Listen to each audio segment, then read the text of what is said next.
Welcome to Forbidden Planet TV. I'm Andrew Sumner, and I'm joined by my old pal, movie journalist, movie maker, John Walsh. How are you, mate?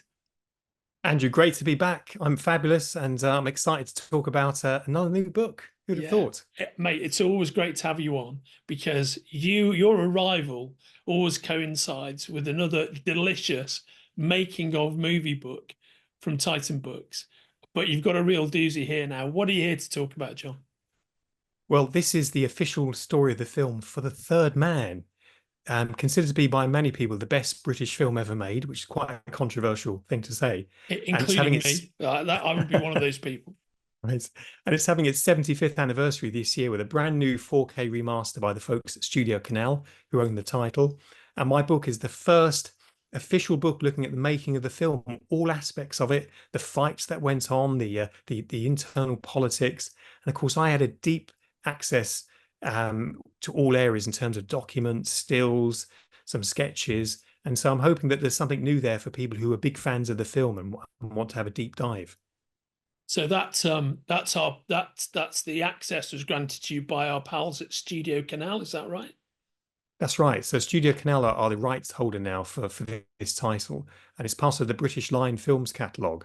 And that film company went through many owners, and owners in the 1970s, of course, made the Wicker Man, which is behind me, Yeah. and we did a book about that last year. And this is a much earlier. Fantastic book, by the way. Great. Oh, thanks very much. And this is a much earlier incarnation of that film studio when they made The Third Man, owned by different people, owned by the great Sir Alexander Korda, Right the on. first person in the film industry to receive a knighthood. So Excellent. I this love is it. this is marvelous to have a great look at this film, and it's great the folks at Canal still have the camera negative, which for films of that era is quite unusual. So the restoration that accompanies this book is a real sparkling delight. Who was it you worked with at Canal? Was it Massimo? Yes, Massimo Yeah. Moretti works with me on all of these titles. He's a Who great is an supporter. amazing person. Hello, Massimo. I'm sure you'll be watching this at some point. I love that guy. He's been a business partner of ours at Titan for all the years I've worked here, and I know he's done a lot of work with you. But he's a great guy to be working on this kind of project with. Very knowledgeable. He is, he's a great champion for the library at Studio Canal and helping me get access to, the financial documents, the legal documents, and interesting stills.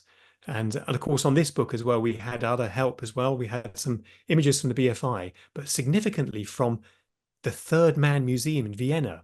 It's Wow. apparently the world's only single film museum. So, Andrew, if I was to ask you, what if you were a curator of the museum of the film of your choice, what would that film be? Because you'd have to try and get punters in regularly. I mean, I have several that I don't think people would come to if I set the museums up. But what would yours be, do you think? I think there's a couple I could think of. Whether I get people to them is a different matter, but I think at least one of them I think I would get some people to. So the films I would love to create a museum of would be The Sting, yeah. But I think that will Yes. be I as much as I love it and as great as that film is, it's very difficult to root in a particular time and attitude that's relevant to now, right? But another film I'd love to create a museum of, and I still feel it's not quite right, would be National Lampoon's Animal House. Yeah, for a very meaningful film to me. But I actually think I would love to create a museum for, and you probably could make a go of this one, another John Landis film, The Blues Brothers. A Blues Brothers museum in Chicago, I think would work. I think that would work because you can imagine people sitting down and having a meal, and there'd be a bar area, Right there'd on, be a yeah. dance floor. That's a great Live one. music, occasional appearances from from Dan Aykroyd and that the surviving members of the Blues Brothers band That'd and be amazing. James Belushi. I think we could do that. But you could do some sort of holographic thing as well, couldn't you, for people who've passed? Wonderful. So Yeah. and the film's had a 4K remaster as well, so it's Yes. to be projected up on a loop. So and when you said a great John Landis film, I was thinking, oh, American Werewolf in London. That'd be I thought you fabulous. might have been going there, which is another possibility, of course. That needs a making of book. Yeah. There's a whole bunch of films that need museums and books. So I think the Yeah. books might be the slightly cheaper route to go. I think the making of An American Way from London is something that has to happen. I think we've got to put our collective Titan hive mind on that. That would be amazing. Well, I'm good personal friends with John Landis, and he contributed to this book on the third man because surprisingly, there are so many links to the film industry. But to James Bond, I don't know any other film outside of a Bond film that has so many links. There are so many actors here who went on to become M. There's several Yeah. M actors in this film. The assistant director on The Third Man was Guy Hamilton, who directed many movies. A young person who had just started in the mailroom at Shepperton Studios was sent in when a fire burst out in the edit suites to try and rescue the film. These days you call the fire brigade, but in those days you'd send in the new boy from the mailroom. That was future Bond director John Glenn, Wow. Wow. Amazing. who directed more Bonds than anyone else to date. So Yeah. there's so many links to Bond. And when I told John, he was saying to me, "What book are you doing next, John Landis?" And I said, "Well, I'm doing this marvelous book." He said, I know some stories that I can help you with, because he says I was one of the original screenwriters on the Guy Hamilton version, the unmade Guy Hamilton version of The Spy Who Loved Me for Roger Moore in the mid 70s. So he said I was in London working on the screenplay with Guy Hamilton. Of course, the film eventually changed. Lewis Gilbert took over, and the scripts changed. But he told me wonderful stories that Guy Hamilton regaled him about of the third man. So I said, "Oh yes, yes, please," because there aren't many people who are alive. There's only one person alive from the actual film itself, and there aren't many people who are still around who knew Carol Reed or Alexander Korda or the wonderful Guy Hamilton. So we have lots of great links with John Landis, and if John's watching this, he knows I'm up for an American Werewolf in London book. So if the folks there, I think it's at Universal, who have the film, had a beautiful 4K remaster. I know Rick Baker. It seems like a no-brainer. We should do this book. Well, I couldn't agree more. I'm a huge John Landis fan, one of my top two all-time favorite directors. I've seen everything he's ever directed, including Schlock. Yeah, and my first John Landis film was the Kentucky Fried Movie, which when I was a 14-year-old sneaking into the cinema in Liverpool, blew me and my mate Moose Davis away. It was incredible. But John is also a big fan of Forbidden Planet, and Forbidden Planet is a big fan of his. He came and did a signing for us once at the London store, and he was so incredibly nice to all of the staff and sent them all signed posters that came over from Hollywood when he went back to the States. He is a lovely bloke and a supremely knowledgeable film historian, in addition to a phenomenally gifted director. Absolutely. I mean, I got to know him personally when he used to visit Ray Harryhausen's house in West Yeah, London frequently. He was a great fan of Ray. And of course, Ray appeared in Spies Like Us. He was one of the doctors in the tent, that's along right. with Terry Yes. Gilliam and Derek Meddings, the Yeah. effects supremo from Bond and the Jerry Anderson years. So it's interesting how all of these films tie together. But the Third Man has so many Bond connections. It just I was just there's virtually every page you turn between Graham Greene knowing Ian Fleming and having a bit of a kind of a tussle with him over kind of creative differences, the casting, the production people. And even some of the technicalities of the film as well. I mean, a lot of people say North by Northwest is the blueprint for the Bond series, which it was. But here you can see the sort of the DNA starting to emerge in the Third Man. I think that's very well said. I mean, the Third Man is very rich cinematic experience due to the influences of many people. And by the way, I have to say that you've delivered a rich reading experience that does it justice, because all of your film books for Titan are beautiful, but this really is a thing of wonder. And there are just so many beautiful, lustrous images from this great film. And I think you worked closely with one of Titan's top designers, didn't you, John?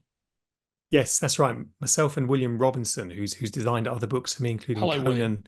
Yeah, Yeah, hi William. Yeah, it's designed Conan the Barbarian and the Wicker Man, the official yeah. story of the films for both of those. He really captured that sort of late 40s, early 50s vibe, the moody photography of Robert Krasker, the slanted angle or Dutch tilt, as it's often called. And this is at a time when if you had rushes and you weren't Sir Carol Reed, the great director, if you delivered rushes that were on a slant, you'd be fired, Yeah. because it's like, what's going on? For people who know about cameras, they have a little spirit level at the center of the tripod, so you can center things precisely, so there is no sliding to the side. But these oblique angles were very avant-garde for the time, and it's very much part of German New Wave cinema, and we go into that in the book. And of course, as we spoke about earlier, Andrew, when people call it a Dutch tilt, actually they're wrongly referring to it. It's really a Deutsch tilt, a German tilt. But the British crews adopted, no, we're going to call it Dutch. I think it's a Dutch tilt. Where's the tea trolley? So You you got can to love imagine that. it. As we talked about earlier on, and as you know, I'm a big fan of the Dutch tilt. I was exposed to the Third Man very early on, and then that was compounded with my love of the '66 Adam West Batman series, which is a great technical use of the Dutch tilt for all the villain slurs. Every time you see a villain in Batman, they're on an angle. I love the Dutch tilt, but that story about the etymology of the word, I just think it's brilliant. I just think it's fantastic. Well, we go into all those details, and we go into some of the more well, the film itself is quite sinister. It's about somebody betraying a friendship on both sides between the American played by Joseph Cosson and Harry Lime played by Orson Welles. But the behind the scenes story of making of this film was even larger and more outrageous. The king of Hollywood, undoubtedly Mr. David O. Selznick, who created and produced Gone with the Wind, there was no greater producer in his era than himself. He tied up with Sir Alexander Korda because he'd fallen himself on hard times and was hoping to do co-productions with European producers to try and dig himself out of a financial hole. That does not go well. You know, when you're entering into a financial arrangement because of some form of desperation. So Selznick tries to change the film, the editing, the casting. Korda in London is pulling in the other direction. Of course, in between is Sir Carol Reed, the director, and Graham Greene, one of this country's great novelists, who was quite a controversial figure in his day. I mean, he was an exceptional writer. He was a non-fiction writer as well as a fiction writer. He was a journalist. He was a travel writer. He was also a secret agent. He was a real life bona fide James Bond, but he got his mission in the most un-Bond-like way. His sister was working at MI5, realized that Graham needed some extra money, so she signed him up to be a secret agent. It's like, you don't see that in a Bond film. And of course, you really don't. No. And we of course had access to Graham Greene's family, who were very grateful, who spoke to us for the book.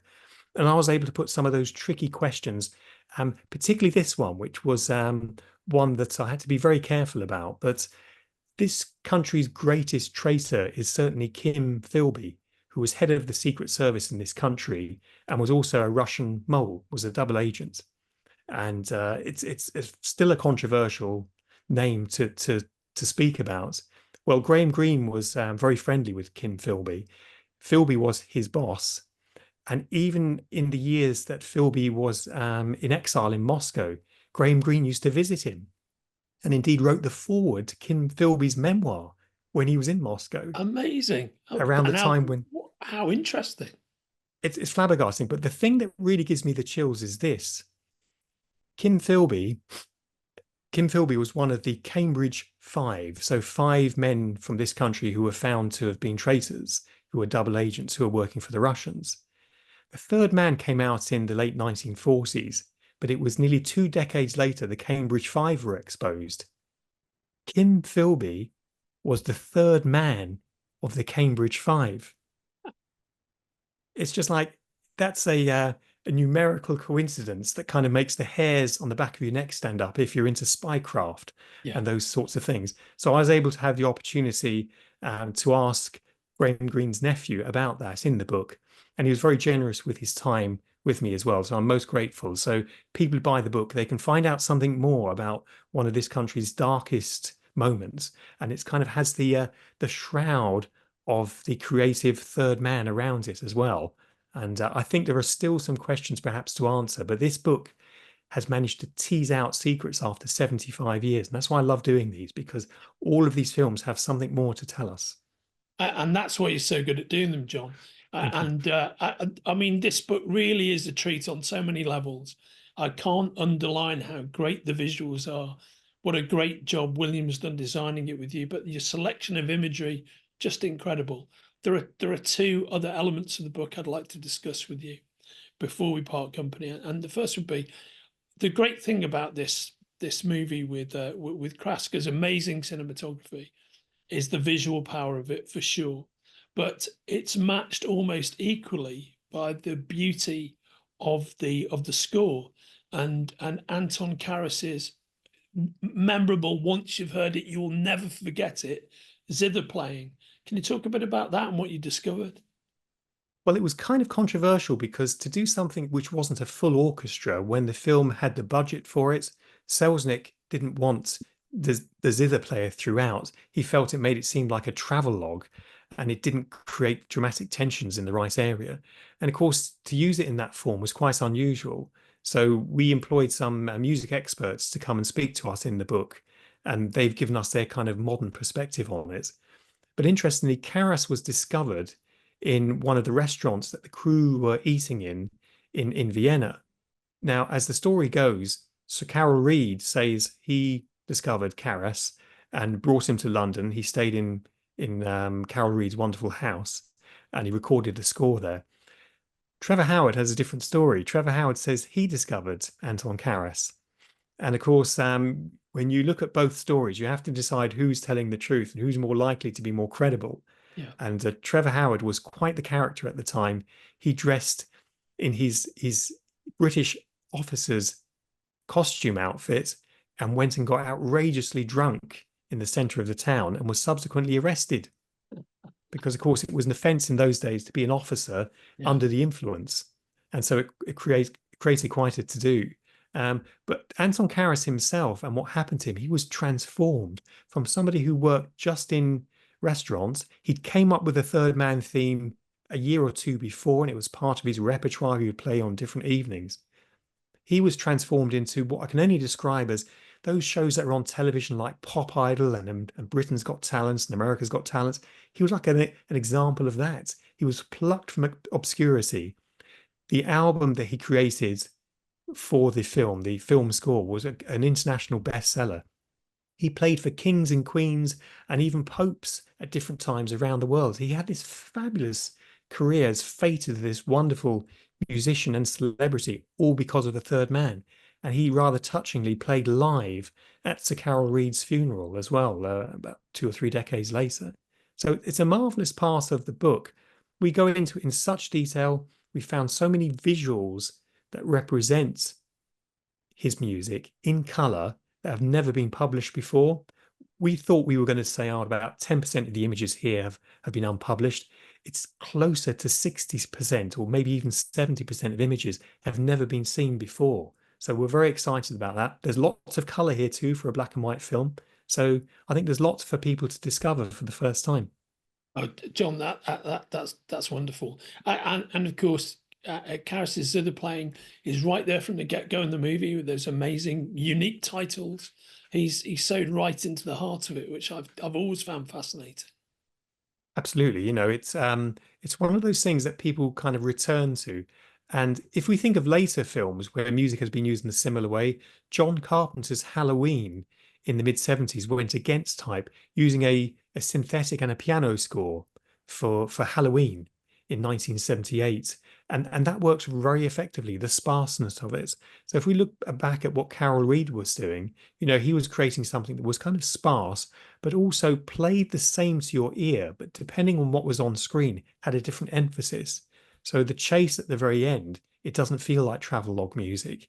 It doesn't feel when, spoiler alert, Harry Lime comes to a sticky end by his own friend shooting him as he goes up the steps of the sewers in Vienna. The music then is quite harrowing, I think. Yeah, I think that's very true. And that's the perfect segue into the thing I wanted to close out on, which is this film contains one of my all-time great personal favorite movie performances, the personal favorite movie performance of many, many people, I'm sure. And from an actor who's not on screen for very long, but kind of dominates the movie in your memory. The great thing about The Third Man is when you watch it, he doesn't dominate the film. It's just one of the many great things about the film, but it's the abiding thing that a lot of people would remember. And that is, of course, Orson Welles' performance as Harry Lime. Can you talk a bit about that and the discoveries you made there? Well, David Selznick didn't want Orson Welles. He didn't like Orson Welles. Yeah, And the feeling amongst the public was that Orson Welles' star had faded at this time. Carol Reed, Graham Greene, and Sir Alexander Corder definitely wanted Welles and were locked into getting him. Getting him, of course, was a bit like the story of Harry Lime himself, who was kind of elusive in the film. It was very difficult to pin Welles down, even after he'd signed his contract. So they were chasing him around Europe. He didn't turn up when he should have done. So some of the key scenes in the film where you see him running in the shadows, that's actually Guy Hamilton, a very slim Guy Hamilton wearing coat hangers in a coat and running down with the Harry Lime yeah. hat on. And different shots in the background of feet and of Harry standing as a silhouette in the broken ruins of Vienna. Again, is a stand-in. So he was a difficult person to corral. And once he was in the film, he was a difficult person to get the performance from. Carol Reed was quite clever about it, and we talk about it in the book. Carol Reed recognized that Reed was an established director as well as an accomplished actor. But Orson Welles didn't want to be there. He didn't particularly want to do the film. He didn't dislike the film, but it was an inconvenience on the way to doing what he wanted to do, which was financing his own films. So we go into how much he got paid and later the contractual problems he had with how much he got paid to the backdrop of the films he was making at the time. It's probably one of the worst habits you can have, financing your own films with your own money. Yeah. It's the best way to go insane and broke at the same time. So we cover that at length. And really, it really opens up the struggles that people had making this film. And it was really quite a tentative experience. I think had it lasted a few more weeks, it could have all fallen apart. When Wells went down into the sewers, the dramatic sewers, the very cathedral-like sewers beneath the streets in Vienna, he smelled the air and said, "No, I'm not filming down here. If you want me to complete the film as Harry Lime, you'll have to build the sewers, build them in London." They did, and it's seamless in the film. It's very hard to tell where the Shepperton Studios ends and the Viennese sewers begins. And that's testament to, I think, the craft, the level of craft in the film. Vincent Corder, who was the production designer, not often talked about. Walter Percy Day, who did glass paintings of the sewers. People even now can't recognize which scene that is. In the book, we identify it. So it is really interesting that through the obstinance of Orson Welles, the film actually became more creative and did actually something that was more dramatic on screen than had they just stayed in those sewers. So fascinating. And on one of the classic Wells side effects, a man whose career is full of moments like that, where his obstinate personality and frame of mind just led to these moments of genius. So Absolutely. Yeah. I think, John, you've done your usual more than bang up job of creating this wonderful book, The Third Man, the official story of the film, which is, I have to tell you, mate, an absolute triumph. And this book was always going to be, I was going to be difficult to be impressed because I've seen this movie many, many times throughout my entire life with my grandfather, with my dad, with my kids. And I absolutely love it. But I have to say, you've really pulled it out of the hat, as you so always do. And it's just a wonderful piece of work. I know my Titan crew are very proud to publish it. And I'm sure Massimo and the guys at Studio Canal are very pleased with the result, as are we, mate. And it is available for order from Forbidden Planet at the links attached to our conversation. But congratulations, mate. It is a beautiful piece of work. No, I appreciate that. Thanks. And for those listening, there's a book signing session on Saturday, the 28th of September at 2 p.m. at the London Forbidden Planet Megastore. So I'll be there at 2 p.m. on Saturday, the 28th, where I'll be signing this book and some of my others. So if you have any of my other books, you want to bring them along, I'll happily scribe them. And we have limited edition bookmarks as well, Andrew, especially for the signing. Wonderful. I mean, I would recommend buying all of them from Forbidden Planet London and bringing them to the signing because if once you've read one John Walsh official story of the film book, you've really got to read all of them. That would be my observation, and they're all ranged there behind you. we're very proud to publish them, and I just think you do extremely good work. And I say this, as you know, I'm a movie journalist myself, John, and I gaze upon your work in awe and severe enjoyment. It's just really great stuff. So it's always great talking to you about these subjects that I love, and I very much look forward to the next time you're on, when I know, and we can't talk about this yet, that your next project for Titan is an absolute humdinger. And when we can announce it, that will be, I think, very exciting for our fellow movie fans. Yes, very different from The Third Man. Everything The Third Man isn't, and yet Yeah, it's a film everyone knows and everyone has heard of. It's one of those titles where people go, "Oh, I know that." It's like, yes, everyone knows this film. yeah, right on. I absolutely can't wait. Always great to see you, brother, and very much look forward to seeing you at the signing on the 28th of September. Thanks, Andrew. I appreciate the support, and thanks to all the team at Always. Tyson too. Thanks. Yeah, Take right care. on. Take care, John. I'll see you soon. Bye-bye.